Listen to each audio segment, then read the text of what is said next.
বিকেলবেলা ঘুম থেকে উঠেই দেখি পাড়াতে বিক্রি করতে এসেছে অনেক ফুলের চারা। তো সেখান থেকে কিনে নিয়েছি। দেখুন, জানি না এগুলো ডাল থেকেই চারা করা হবে হয়তো। দারুণ দারুণ গাঁদা ফুলের চারা। শীতকাল তো চলে এসেছে, আমার ছাদটা তো সাজাতে হবে, তাই না? সব থেকে বেশি ফুল শীতকালেই হয়।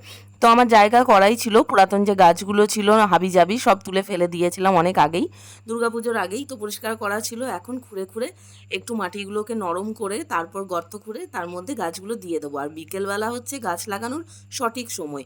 তাতে কি হয়, সন্ধ্যাবেলা গাছটা মরে যায় না, আর রোদ পেলে সেটা মরে যাওয়ার চান্স বেশি থাকে। তো দুটো জায়গা ছিল, দুটো দুটো করে চারটে বড় বড় সাইজের গাঁদা দিলাম, আর একটা ছোট রক্তগাঁদা কিনেছি।